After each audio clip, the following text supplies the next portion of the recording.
80.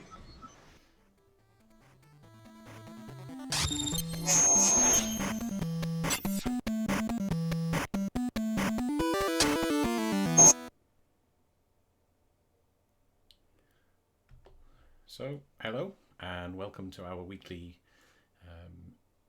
what do we call it? Cast? Vlogcast. I should have brought the text up. From University of Huddersfield, or our home offices at the moment. My name's Duke, and today I'm joined by Matt and Gary. He's back again. So Gary from Sick Trap, one of our graduates, now successfully runs Sick Trap Games. Hello. And he's going to join us for today's chat. Before we dive into that chat, I suppose it's time for, GamesCast025, of course, but it's time for What's on the Box. I think that's the best thing on Twitch right now. In fact, I now have a button. You ready? The button. What? What you can say? You tell me. The box! Who's in the box? What's in the box? What's in the box?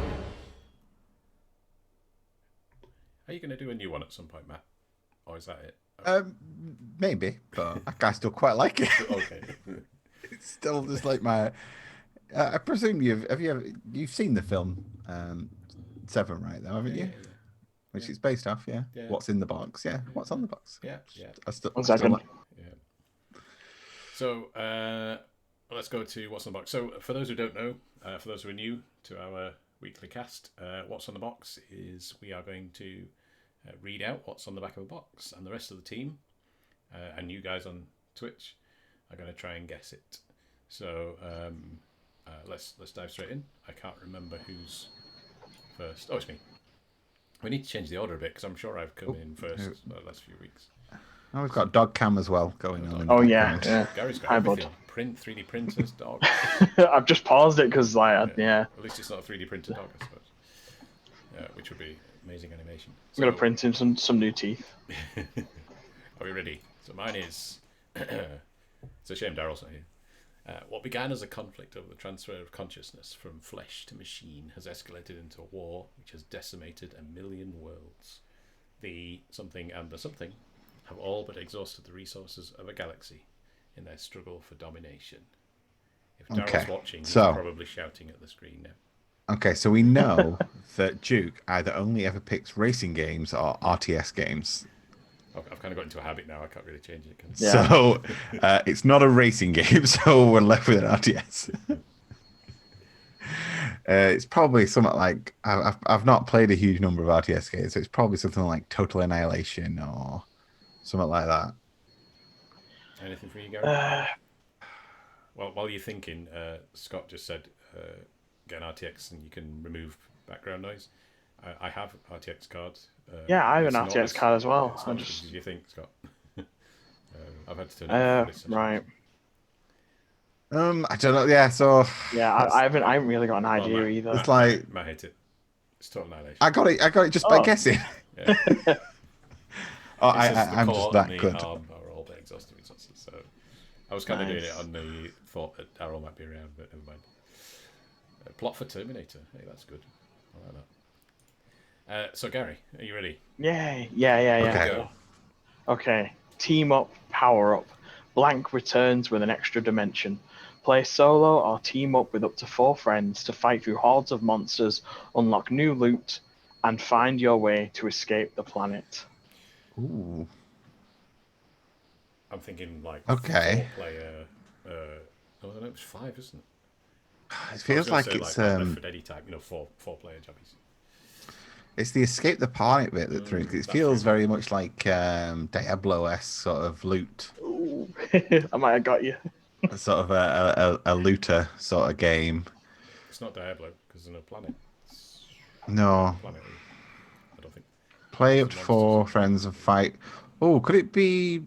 I've not actually played them. Could it be Borderlands sort of style game? Because I know a lot of loot in Borderlands, a lot of monster horde type thing. I don't know if you get off a planet or. Yeah, I was should really play. I've got the entire collection. I bought it, but I've never played it. Yeah, I think I've got. I was thinking World War Z, but you don't do any escaping of planets, do you? But you do. Some of you might be surprised because I think I've been a bit sneaky here because it didn't come out at retail immediately. So yeah, it's Or is this like an early access game or something? it was an early access game on PC, but then it released this year, and then I think it's come out. I think it came out of consoles as well during early access and stuff. I'll give you. I wonder if it's So like a Astroneer, Torchlight 3. Astroneer would fit that, but then I don't remember any monsters in Astroneer. But you do kind of Well, escape planets. Oh, there's some loads of guesses in the chat. Risk of Rain's, Oh, Deep Rock which Galactic. is a really Hey, that's not a bad idea. Deep Rock Galactic. You know, the Yeah. dwarves mining one. yeah, it's a good. I like that game. It's It good. is good. Yeah. I need to play the new It keeps update. crashing on me when I do multiplayer. Okay, go on. Right, Then. well, I give up. reveal. Go on. I'm guessing we've not got it. Let's No, have a look what someone is. got it. Someone did get it. Oh, did they? 3, 2, 1. Yeah, someone got it. Risk of Rain. No. Oh, Risk of Rain 2. I didn't even know there was a 2. Oh my god, yeah, you need to play the second one. It's incredible. Look. Oh wow. There you go. That's something to put on my list. Yeah, it's Oh, all it's all free now. And it's on Switch as well, which Yeah. bonus. Cool. Okay, onwards. There we go. So Matt. Okay, so This is a long one. there's a Oh lot my of text. There's a lot of text, but I'm only going to read the top bit because all the bottom bit is can basically be summarized with these people really wanted to say that their engine was good. The sequel to PC Gamer's greatest PC game ever created. Open the doors to a world where your presence affects everything around you, from the physical environment to the emotions of both friends and enemies. As main character, pick up your again and rescue the world from the wrong you unleashed back in. Vital name. Remember, a lot of people are counting on you. And then there's some lots of things about animation technology, AI, stunning graphics, physics being added.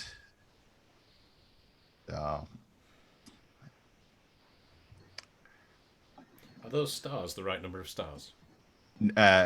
For one of them, for the others not. I was going to put the right amount of stars, and I thought, no, I'm not going to. Try to throw you off a bit more. Because it says the greatest game ever created, it's got to be Half-Life, because that is. And if it's new, it's as in rescue the world from wrong you unleashed. I'm wondering I'm not playing it, but Half-Life Alyx, just because of all those cool stuff, advanced AI, stunning graphics, physics. I'm gonna go Half-Life Alyx. I think that's a good one. Yeah. It's the greatest game ever created. It's Alex Valance, isn't it? A name so. As Alex, and then it unleashed back in Half-Life. I think Pick up the crowbar again and rescue the world from the wrong you unleashed. Back in Black Mesa. Yeah. Oh yeah. You're all trying to work out what the stars are. I think we need to make a rule where maybe you don't have the. Always have 3 stars or something like that. And I'm going to find a game that has 3 stars because it'll be funny. Should we? What was it, Matt? It was. Press the button. Okay. Half-Life 2. Half-Life 2. Ooh. Yeah, no. So it was as Gordon Freeman pick up the crowbar back in Black Mesa.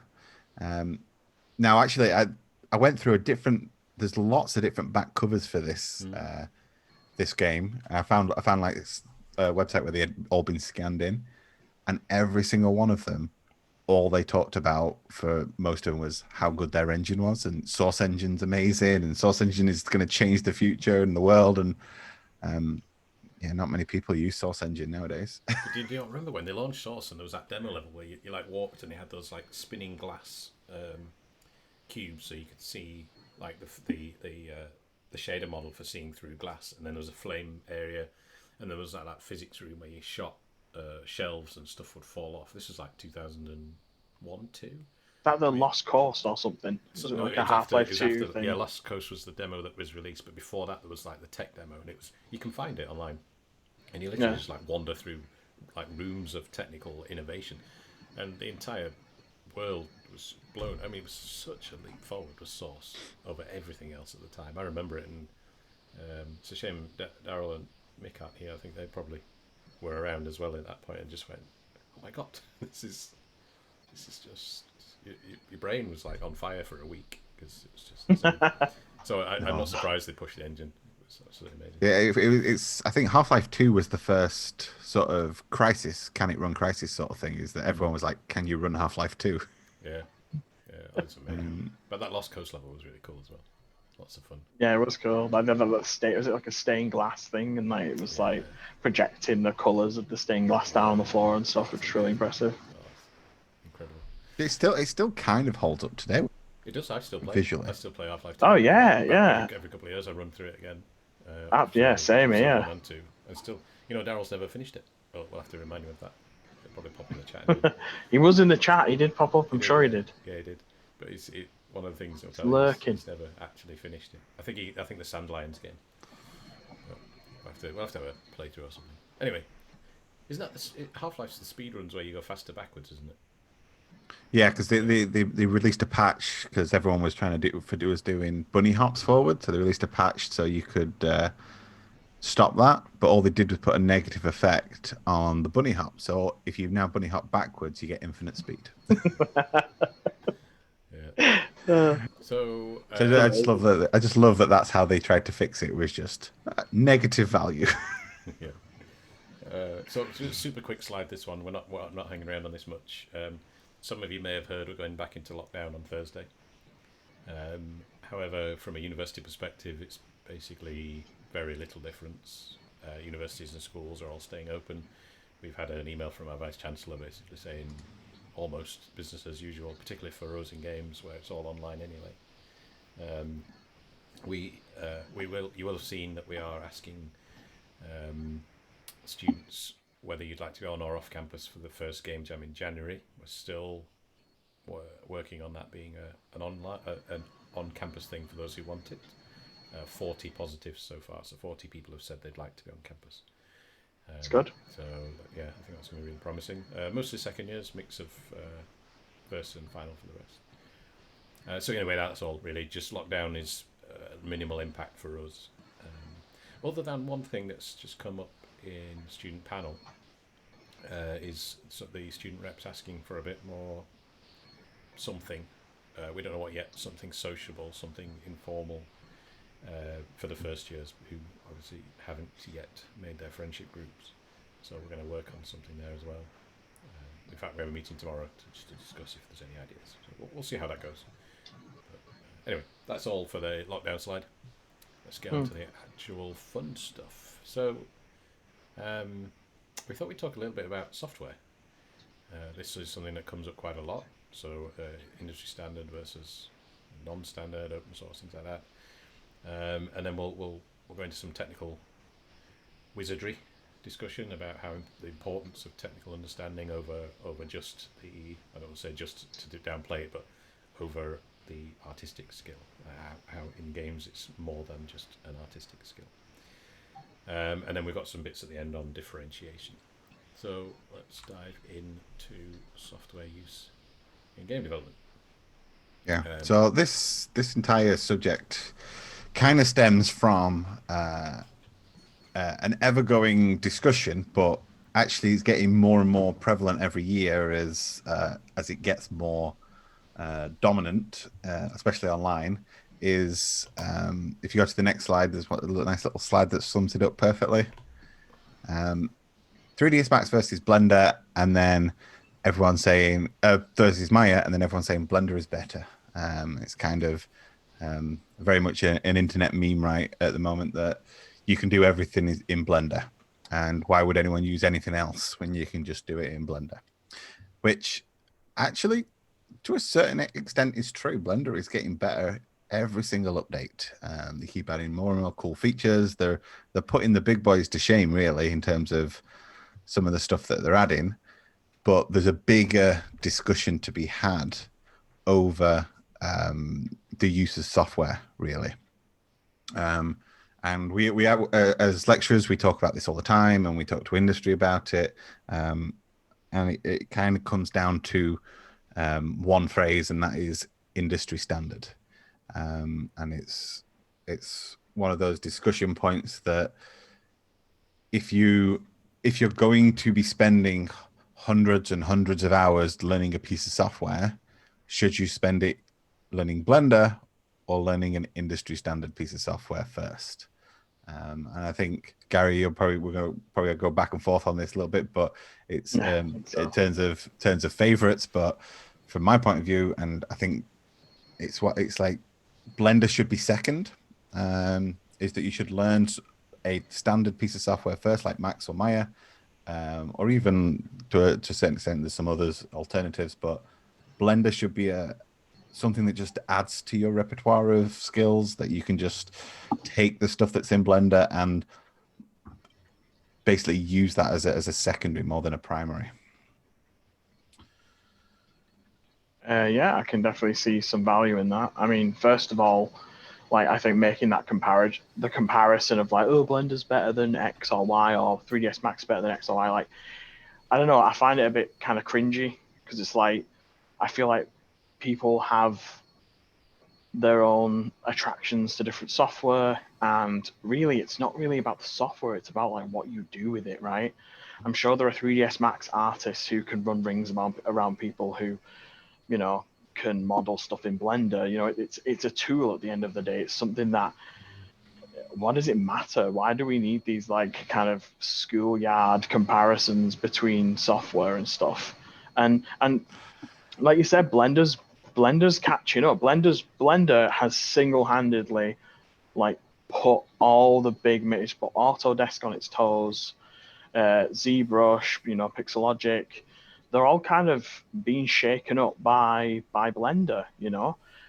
Major companies like Ubisoft have invested in Blender. They, you know, when you said about it not being industry standard, you know, Ubisoft are looking to make it the standard across their studios. That's why they've Yeah. invested millions into Blender over. Unfortunately, the Ubisoft announced that they're only incorporating it into their animation studios right now, not into their game studios. Ah, well, I mean, you know, it's a foothold Yeah. inside Ubisoft, you know.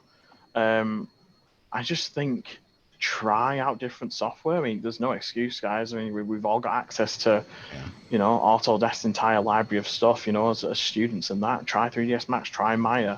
The reason I kind of advocate for 3ds Max on this course in particular is just because, you know, the staff, you know, you guys, you know, I've got a wealth of knowledge when it comes to 3ds Max, when it comes to other things like Blender or Maya or whatever. Like, you know, maybe there's some knowledge gaps there that students might struggle to kind of troubleshoot certain things. But yeah, just kind of in general, it's another tool to put under your belt, and I don't see the vast majority of studios are still using Autodesk stuff. So you know, and there's loads of tutorials out there if you want to hop from one to the other. Um, it's not about the software. It's about, you know, do you understand topology? Do you understand how edge loops work? Do you understand how to create high resolution models and bake them? And it's a matter of just button placement and shortcuts a lot of the time, you know. So yeah, I don't really. Yeah, I think it comes down to when you talk to industry and especially the bigger studios. Like if you're going to be a freelancer, then yeah, use Blender every day because it's free. Yeah. Why But why even why even spend? now, Autodesk have got indie licenses for, you know, freelancers can use them. 200 odd, Yeah, 200 odd pound or something. I can't remember exactly the pricing, but it's, you know, usually 3ds Max is £1,500 a year, plus, you know, more than that, maybe even more. But you know, they have indie licenses. They're a few £100, and that's what I use at SigTrap. You know what I mean? Like we're on, you know, under the threshold for this sort of studio money, and I just buy it yeah, personally, and then I use it for my work. You know what I mean? So that's kind of like it's more accessible now, and I do thank Blender for that, because undoubtedly Blender, like the price point for Blender being free and the feature set, undoubtedly has had Autodesk going, hey, hang on a minute, all these indies are using Blender, like, can we offer a kind of indie priced version of our software? And that's yeah. I genuinely do think it's come from that competition, you know, having competition in the market and stuff. Yeah, I think that sort of discussion, and you see it all over the internet. You've got Flip Normals talking about it, and any type of podcast that sort of delves with software development discuss this. But it all comes back down to that term industry standard and why these big studios don't use Blender, and it is legacy. It is they have years of R&D and tool development tied into these other pieces of software. So when we say industry standards, because in a bigger studio, there are lots of different departments need to work together, and they need to share tools and assets and make things better. And one of the things that we're going to be talking about later actually is technical artists. But technical artists will be tying in tools to help artists get things out of Max, or incorporate part of their game engine into it, or vice versa. So in Max, it's using MaxScript, and in Maya, it's using Python.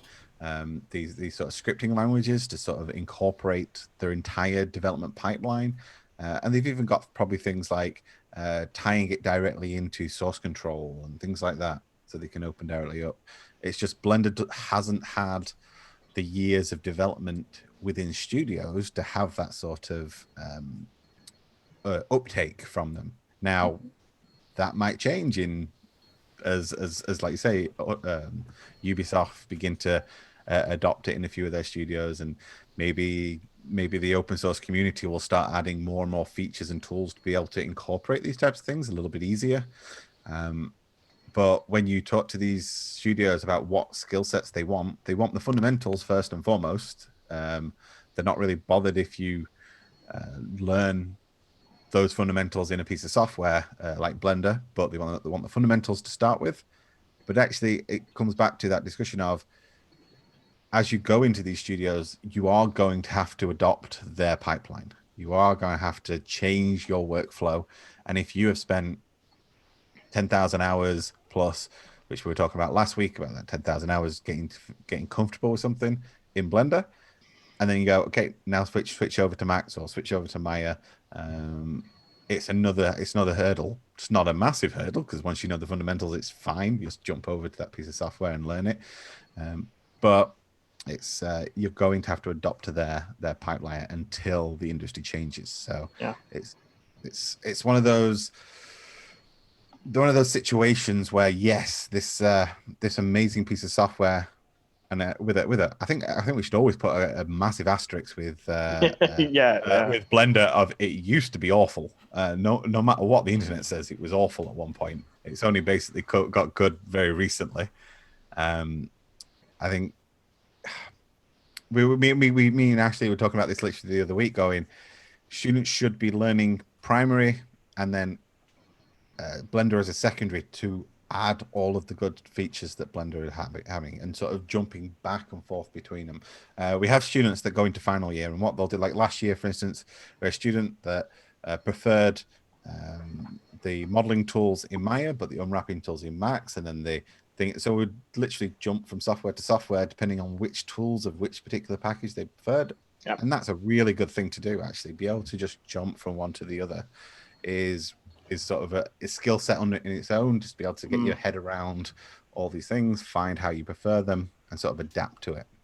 I'm working with someone at the moment who does a similar thing, models in 3ds Max, and then he'll jump into Maya for animation because he prefers Maya's animation tools. I've worked in a studio where, they primarily use Modo, which is another underrated, very powerful piece of software. Has some fantastic features, and that's also used in studios as well. There's so many options out there, and I just think it's really silly to be like, well, one of the, like, Blender's the best op, this X is the best. It's like, look, we all have our own tastes. It is like, fair enough. Like, I'll concede the point that, yeah, Blender's pretty good right now, but it's not making me rush away from 10 years experience with 3ds Max. Yeah, and I think that's really important to adapt. Is that the little thing that you said then is, it's good right now. Blender is an open source community. Tomorrow, that community could disappear. It's probably not going to, because it's just had a whole host of funding. But there's nothing keeping those devs that are really talented right now staying there. They could all be snapped up by Autodesk tomorrow, or ZBrush, or whoever. Adobe could buy them up and start hiring them. The community right now is very strong because they've got a lot of very strong devs putting in a ridiculous amount of their time, basically for free. That could end tomorrow, and all of a sudden Blender gets left behind again as Autodesk realized that they're taking all of our user base away. Let's put a ridiculous amount of dev into the next version. So maybe the next version of Max and Maya has all these cool features that no one really thought about. So everyone switches over. There's a lot of sort of things to think about on the there's flip also side of nothing, open source. because it's open source, there's nothing to stop it forking and splitting. You could end up with Ubisoft having the Ubisoft version of Blender and then somebody else having another one, and you get having issues. I mean, normally that doesn't happen. There's the Blender Foundation, isn't there? But technically, there's nothing to stop somebody forking and having something completely different. I mean, my 3ds Max isn't stock 3ds Max anymore. You know, I've built up a library of plugins and tools over the years that make a lot of jobs easier for me. And it's like, it seems pretty daunting for me now to then go to, you know, drop all that and then sort of have to relearn a lot of Blender. You know, like if I was a student, I kind of had like the spare time to do it, then sure. But like, I work a lot on live projects in day to day. Like, it's just not feasible for me to, you know, I could learn Blender in the evenings or something. But yeah, just kind of right now, it's like, no thanks. I'll stick with what I know rather than, oh, this thing has some nice cloth brushes or something. It's like, okay, cool. Yeah, I do love that. Like cloth brushes in Blender was all the rage of the internet for like a week, and you go, cool. How often am I going to use that? Yeah, yeah. But Like I'm I going to do use find the it funny. core. I do find it funny how like the next ZBrush release, it was like, hey, we've got dynamic cloth brushes. It was like, oh, Blender. You can just see Blender in the background, sort of. The funny thing is, if you follow the Blender development, actually the majority of the sculpting stuff that's going into Blender right now is all being done by one guy. He's doing like 90% of the commits to the code base. So all those fancy brushes are all one guy. If he walks away tomorrow, or Pixelogic approach him and go, Yeah, that's insane. do you want that money? That's insane. It's quite funny, but I think this discussion continues beyond Blender and Max. Actually, the next slide is actually another discussion point that gets brought up by students all the time, which is God. Substance versus Photoshop. And now this is a slightly different discussion because Substance is in a huge number of studios now industry standard, but I always argue the fact that you should be able to do everything you do in Substance inside of Photoshop as well. You should be able to manipulate your textures. You should be able to do everything that you would want to do in Substance by hand in Photoshop. And I think that just ties back to the fundamentals that we're talking about 3D. If in fundamentals you're talking about, I know how to do good topology, I know how to get my UVs correctly, etc., etc. With textures, it's I know how to control Photoshop. Essentially, I know how to control a texture. I know how to control an RGB alpha channel. I know how to manipulate them in the way that I need them to be manipulated. Those are the fundamentals of texture creation. Understanding what all the maps do as well. I think one of the really fun things about doing that doing the barrel, and sort of showing it on the Discord and stuff. One of the really fun things of that was kind of going into Photoshop and doing the by hand manual kind of photo manipulation stuff. Because admittedly, when it comes to work, and it's about being as quick as it's about being quick and efficient and kind of while still maintaining a level of control. Stuff like Substance is king. But going back and sort of revisiting and sort of learning a bit more and revisiting those fundamentals, like it was a really fun exercise to do personally. And it sort of made me appreciate the sort of intricacies of the different map types and stuff. So it's invaluable. Like, it's a fundamentals thing. It all links back to fundamentals. Yeah. And I think in the chat, someone's saying use both, and that is what you should be doing. Is that you shouldn't just be relying on Substance to do all the heavy lifting. You should be using both, jumping back and forth between them, where you need to use those skill sets. Yeah, Substance has those tools. They're now owned by Adobe, so you already had that Photoshop integration stuff where you can export layers to Photoshop, manipulate them, save them, and they automatically link back to Substance. And these two pieces of software communicate very well with each other. A note about Quixel, like Quixel Suite's very powerful. Mega scans, great stuff. I'd be wary of using it, the Megascan stuff in particular, because I feel like you bypass a lot of that fundamental understanding by kind of going to, I'll just drag on this smart material onto my model, bang, everything's got edgeware on it, but I've got my, I don't know, mechanical looking asset or whatever. I think it's not just that. I think Quixel did. So I don't know if you guys in the chat remember, but Quixel used to be Dido and Endo, which were basically really complex Photoshop plugins, and they were amazing when they were a Photoshop plugin, but they were limited by what they could do because of that Photoshop integration. And when they switched over to the Megascan stuff, I think they left a little bit of that sort of fundamental hand control that you got with like Dido and Endo. And it all became about the scans and manipulating the scans and the smart filters. Now, I saw very recently that Mixer is getting a massive update soon, which is hopefully going to bring it into line with Substance in terms of what it can do, which should be really interesting. But that's sort of the interesting thing at the moment. Now, the fact that Mixer and all of the Quixel suite is free now because Unreal basically threw their Fortnite money around is quite interesting. But I think this ties in nicely when we're talking about Substance and Quixel into our next slide, which is before you do having. Oh, go on then. Okay, before you go to the next slide, unless I can't remember what the next slide is. But I was just going to raise a point about the shortcuts, and the biggest problem I have with shortcuts, like using tools like Endo, Dido, and Substance, is when they go wrong. So as Gary says, you just drag it on and it looks fantastic. If it's not the result you're after, or something doesn't work, if you don't understand the fundamentals, you can't fix it. And it's the same in programming.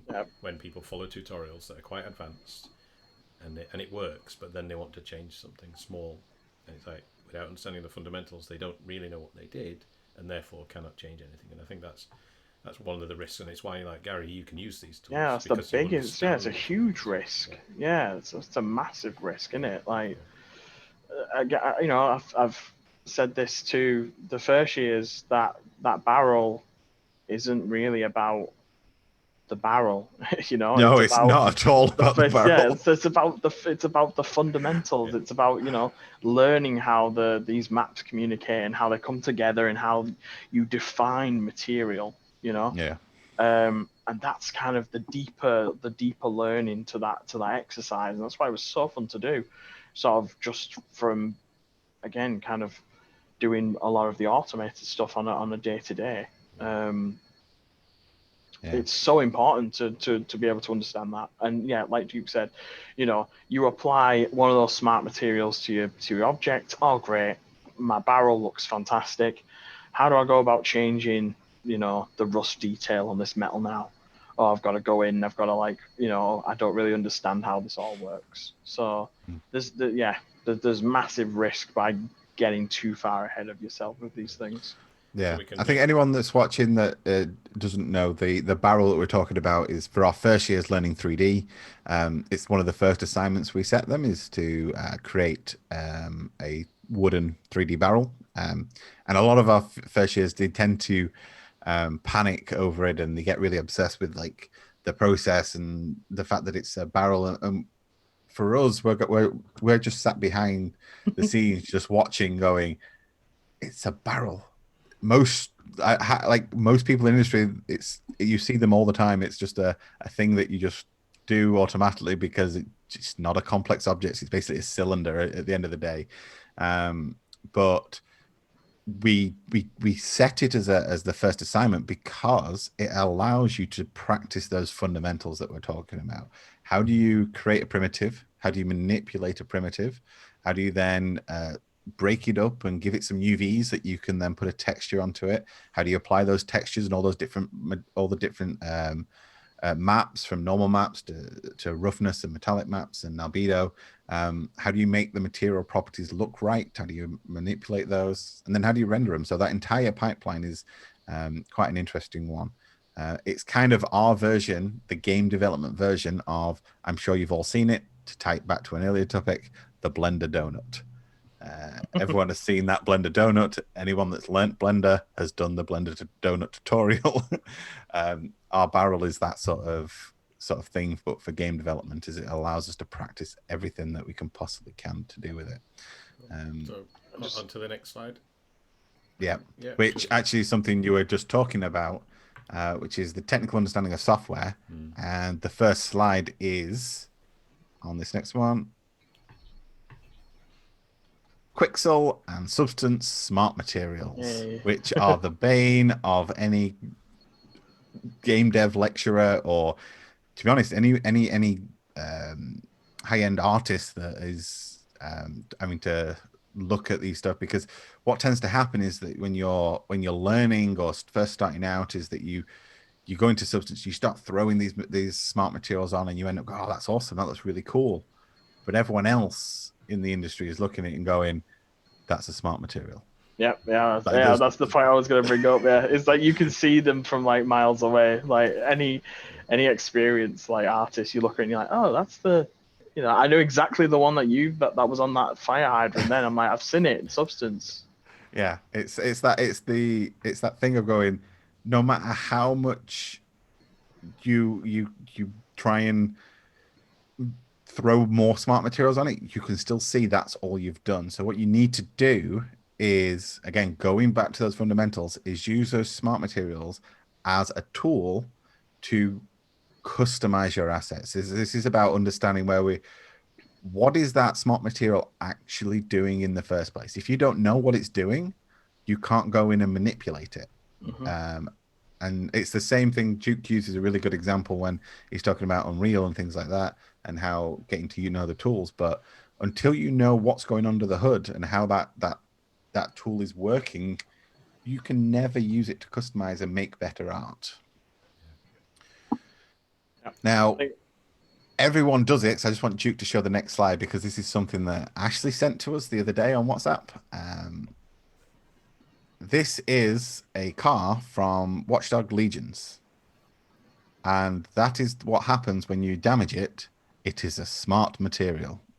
And you can see the smart material over the back of that. Oh my god. Also, those scratches make no sense. Yes, this is the thing. That completely makes no sense for how those scratches would have happened or appeared. It is literally a Substance smart material applied to that car. And it slips into full-blown commercial games. Hopefully not very often, but it does slip into them. Yeah, I think, there's a case here where it's production time versus, the of actually going in and like applying that. Like, all right, so when I was at university years and years ago, Skyrim had just come out, right?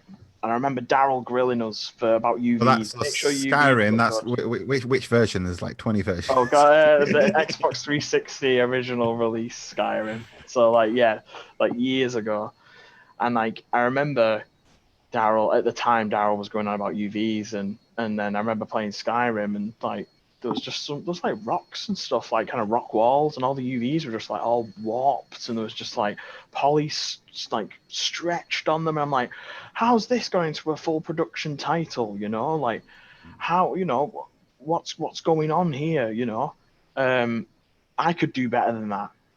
And I think there's a point there where it's it's production versus like portfolio, where like in the production of Watch Dogs, we probably don't have the time to go in and like smash up that car and really add in all those really nice gritty details. And yeah, we're just going to use some sort of scratch texture over the top of it. And like, yeah, you can absolutely get away with stuff like that. You can almost cut a few corners in industry when it's time versus money at the end of the day.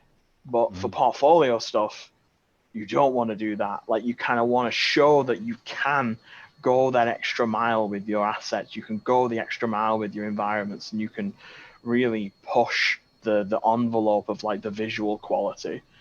Because if you can do that, then you can take a few steps back when you're in industry, and maybe you do have that day where, hey, we really need to hit this milestone. I need that car finished. I need that car damage pass finished. Okay, can we get away with this? Show art director the scratched version of the car. Yeah, sure, ship it.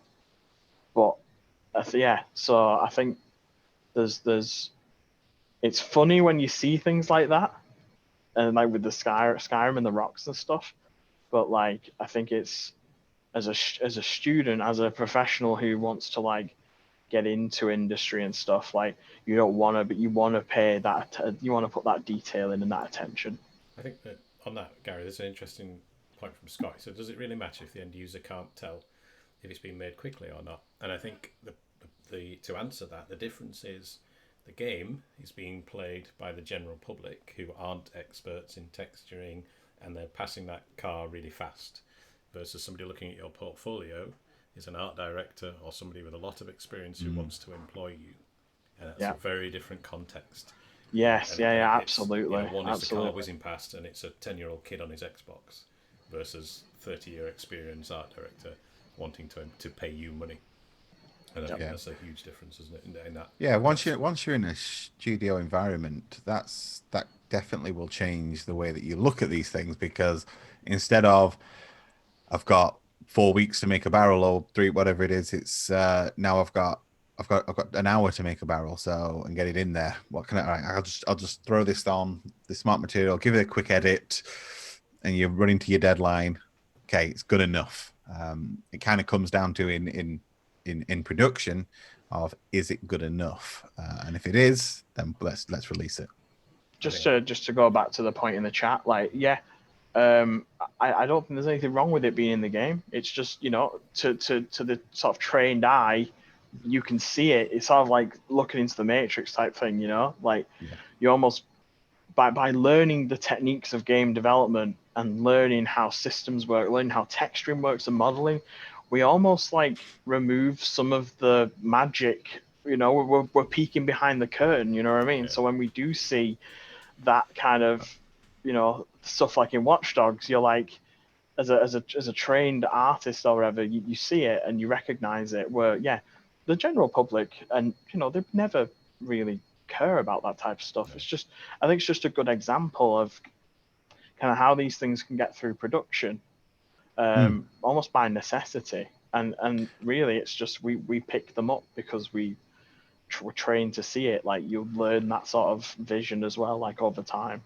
It's very much dependent on context, isn't it? If you think about, you watch those videos on YouTube of like VFX artists watch something, and they see things that we wouldn't see because we're not filmmakers, we're not VFX artists, or whatever it might be. Yeah. And whenever you watch an expert, there's loads of them. Like, Archer watches some films. A real Archer watches some films with archery in and feeds back to you how things work. It's all about expertise. Once you're an expert in something, you start to see all of the problems that a non-expert wouldn't see. I remember sat in the cinema watching, I think it was the Force, one of the Star Wars, the good Star Wars, the standalone one.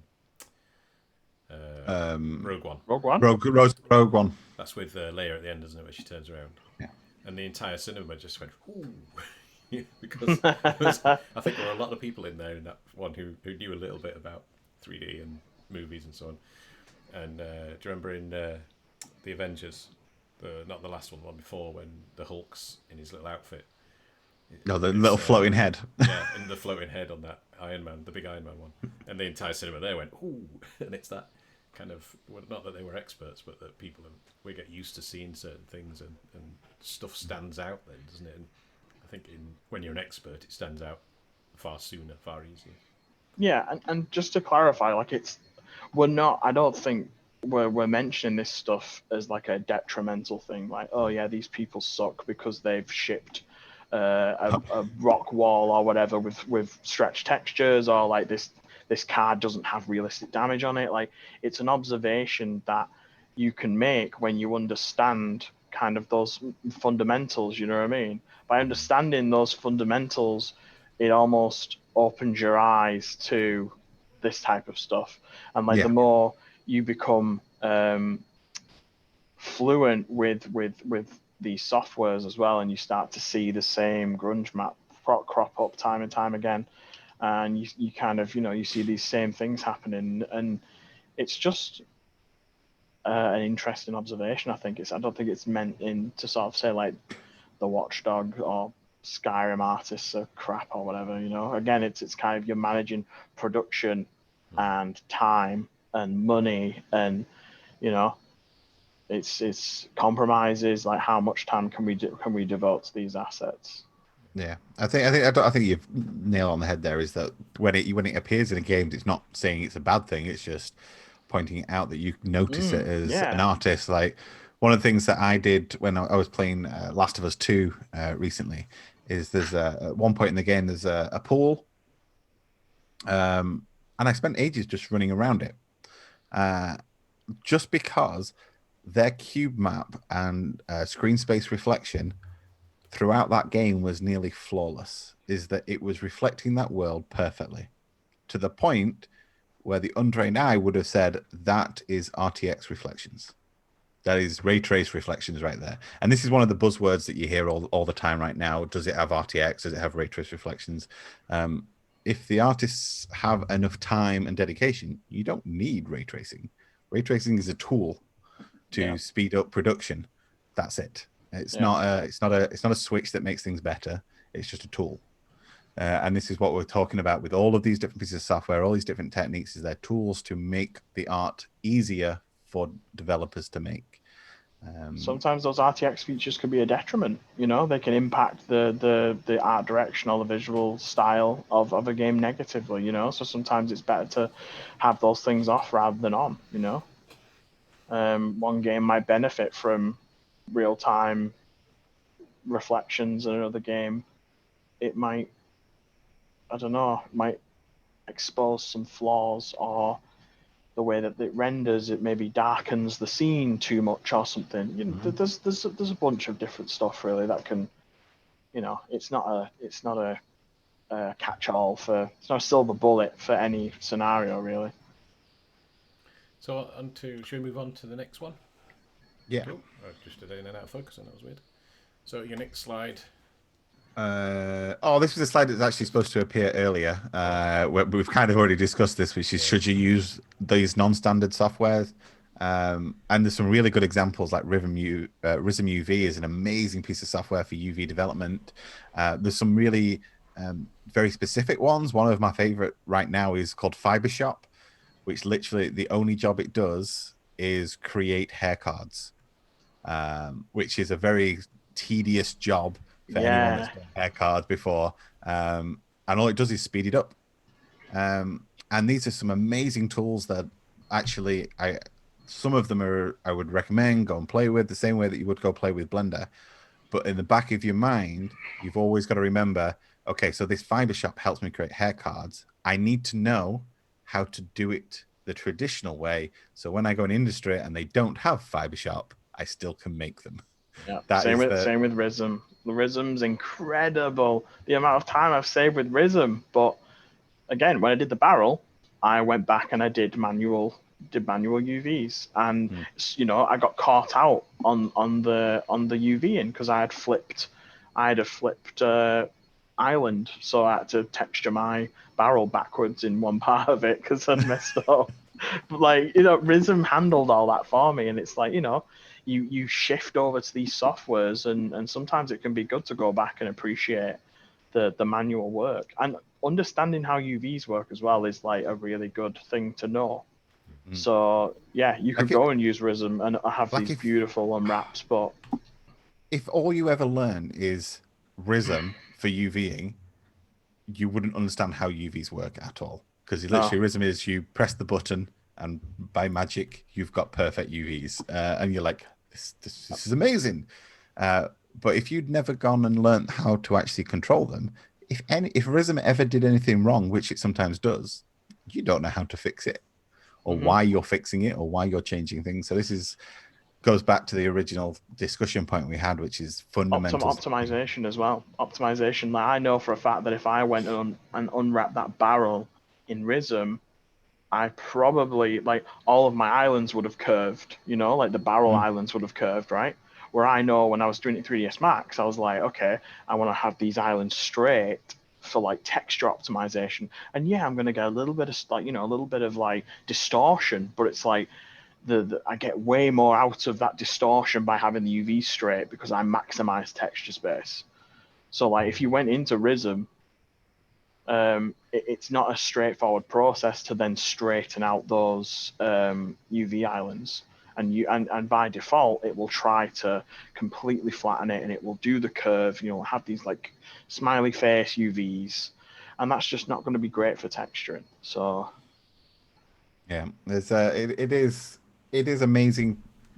Once you know the fundamentals, you can adopt these different tools into your pipeline. And this is what happens in industry: is that if you can go to your lead and go, okay, well, there's Fiber Shop here, which is however much per seat per license, but it's going to save us X amount of time in development. The chances are they're probably going to adopt it into a pipeline, but it all depends on that studio, depends on the budget constraints, depends on development, etc., etc. So there's lots of different key factors that you can't rely on, that you're always going to have access to it. So you need those fundamentals to back it up. Yeah. So we're on to the last I, thing. I don't think you can stress it enough. Like we've literally sat here for an hour saying fundamentals, Yeah. all the way through those Imagine talks the other week. It was all of those people saying fundamentals, and it's like I don't know how many more times it can be said when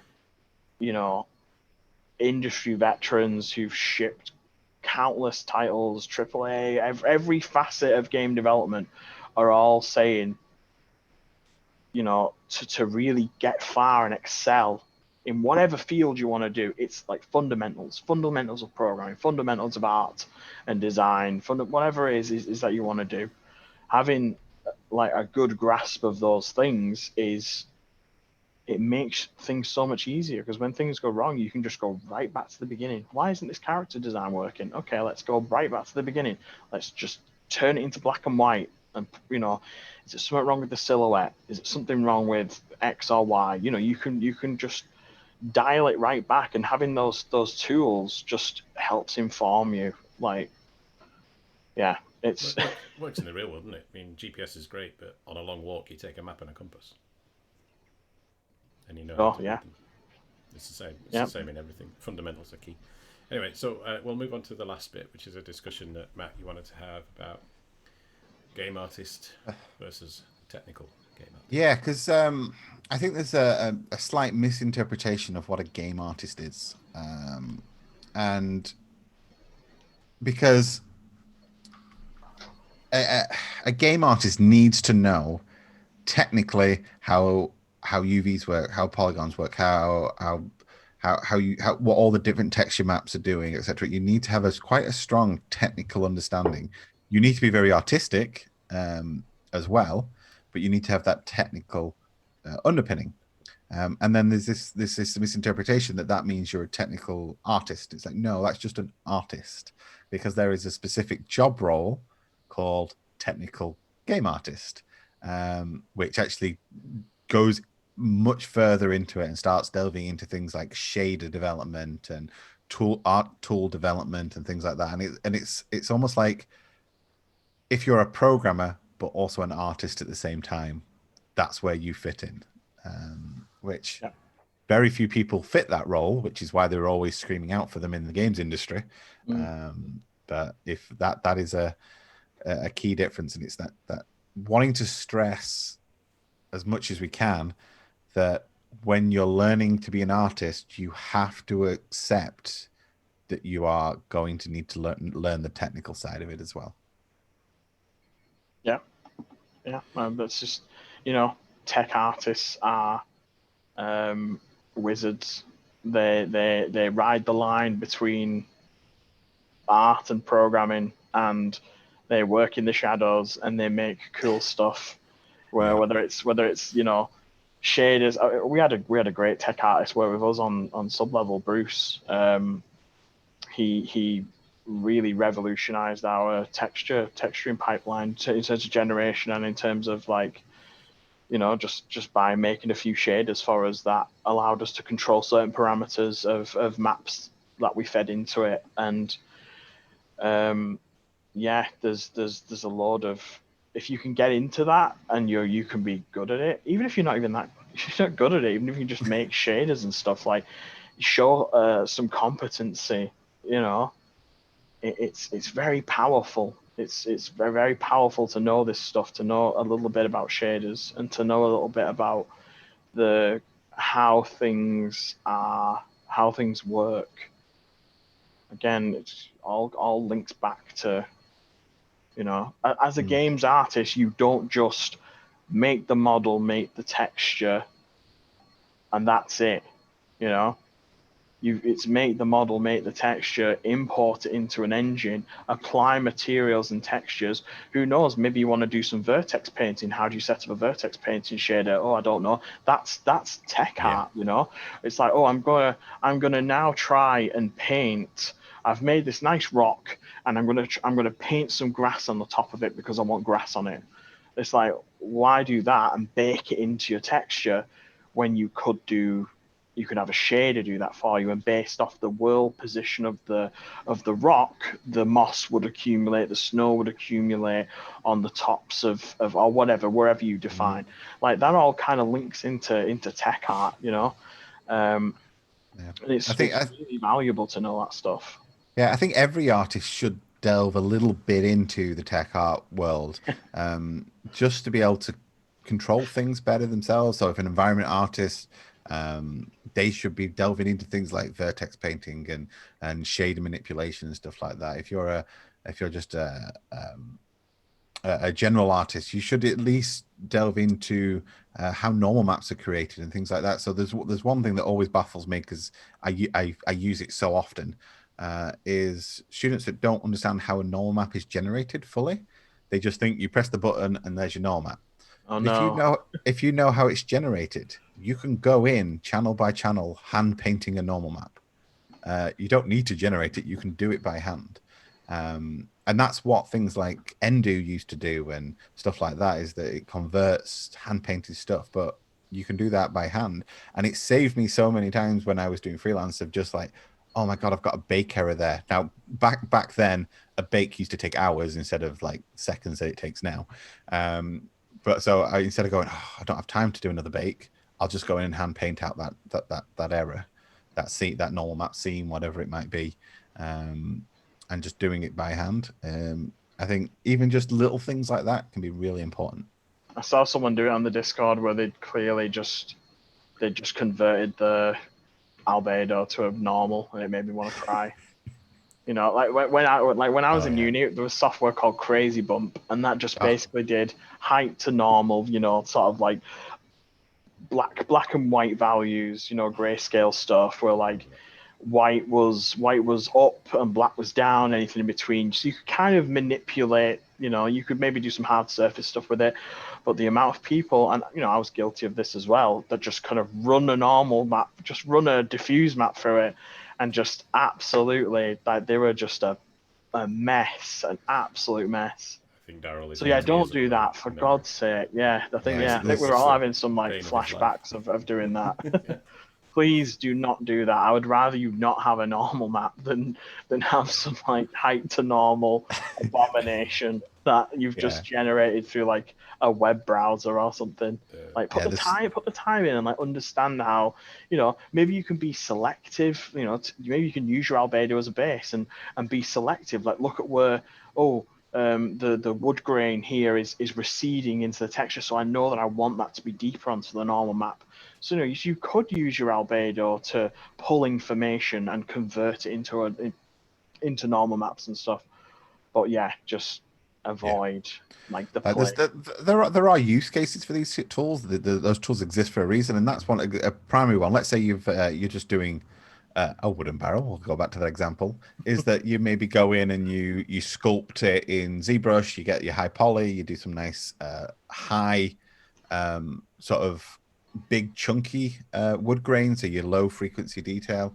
But you're not going to go in and really try and sculpt in the high frequency stuff. So you do it in your texture, convert your high frequency thin grain stuff into a normal map and overlay them. So there are there are use cases for these tools, but at no situation do you take a full albedo photo and convert it into a normal. It's dangerous. Yeah, it's just not. It's like too much power for someone who's unexperienced to wield. You know what? You know what it comes back to though. Fundamentals. Crazy. Yeah, you know, I know. Can't say the F word on stream. It's banned. Yeah, I think that's what this Gamescast is going to be called on YouTube. Yeah. Fundamentals. Oh, the F word. We'll call it the F word. Yeah. Cool. Okay, I think that's it for our slides. Yeah. I think the only one that I want to pull back to is Duke's example of his fire that he tells his first years or his second years. Yeah. Oh yeah, I like this one. This was good. Yeah. This again, it's back to the fundamentals, but it's about understanding what makes things in games. And my argument is always that everything in games is an illusion. There is no fire. There is no water. There are no buildings. So the fire example is, well, what do you need to make fire? You need some sprites of flames and some distortion as a shader and some smoke and some audio, maybe some lighting, and the end result is a fire. There's no fire there, and it's the same with water. You might have a plane and some post-process effects and some wavy plants underneath the water and some sound, and it's normal map on the top, panning across the water as it moves. Yeah. Even that, like the Sea of Thieves water, that looks amazing. It's all like, gorgeous. What's that? Oh, it's displacement. It's we're using a map to control the height of the vertices. And it's all smoke and mirrors. Yeah. And then they go even one step further in like Sea of Thieves. They start doing like foam generation and stuff like that based on whether it's hitting and things. Collision with other objects. Shaders are incredible. They're incredibly powerful. Yeah. And I would recommend people having a dabble with them just to get a base understanding of kind of. And I'll link somewhere on the Discord actually. After the session's over, and you can have a look at some of the stuff that one particular tech artist who I'm working with at the moment on a project. He sort of has a little blog thing and does regular breakdowns of his work and stuff. So yeah, I'll post it. Yeah, I think the key summary to all of this is A, fundamentals, and B, it's all an illusion. Everything that we do in game development is faking it. Is that we don't have the computational power that we would need to do. Let's say if they're doing visual effects for films and stuff like that, is that they can get away with just throwing render cores at it, throwing time at it to sort of push through global illumination and push through pure ray trace reflections on every single object, multiple bounces. We can't do that in games, so we have to cheat. We have to be clever. We have to understand how we're building it, how we optimize it, how we create shaders that fake things but look real. All of these different methods that we have are all designed around faking the illusion of more than there actually is. I quite like Seagraph for that as well, because if you watch the videos that Seagraph release every year of what's next gen water and materials and cloth and things like that, that tends to be what's coming in about 10 or 15 years. So I think that's I always like to keep my eye on what Seagraph are doing. Last time I went was it was 20 years ago now, 2000, and there was still coming out in 2013, 2015 that I saw back then. And just as it's not going to be stuff you're going to work on for quite a long time, but it gives you some indication of what is going. So when I say there is no such thing as water, it's all an illusion. You watch the Seagraph videos and you think, yeah, but we're not far off. Yeah, we're not. It's coming. So cool. So we'll wrap up. I'll just jump over to the old reminder of YouTube, Twitch, Instagram. I mean, obviously you're all here on Twitch or later on YouTube. But there's the Instagram, and in the corner there we've got HudUniGames for our our web, the blog, and then there's the courses for anyone who's a prospective student, including, I think we have a med student in the chat. So if that med student wishes to move to games, go to courses.co.uk. An imposter, but that's fine. That's fine. So do we want to, Gary and Matt, you want to add anything before we sign out? Fundamentals. Make sure you learn them. Yeah, the F word, and also, like, you know, if someone brings up a piece of software in the chat on Discord or whatever, like, don't just rush. Actually, Blender is, I've heard Blender's really good, or like, I've heard this thing's really good. Like, let's all appreciate the value that each piece of software brings. It's not a competition. I mean, it is, but not for us. It's for the mega corporations who, own these pieces of software and stuff. But we want we want to achieve and learn the best skills we can. And again, it's about fundamentals. How many times can we get that word? We need one of those, the ping button. So ping, ping, ping. I think we need like a bleep button for whenever someone says it. You have to bleep them. Yeah. Right, it's quite funny if someone does we do a little counter for the YouTube videos of how many times we say it. Yeah, no. So yeah, let's do it for whoever uploads this to YouTube. Yeah. Cool. Right. So thank you everyone for watching, and we'll see you all next week. See you later. Bye guys. Bye. See ya.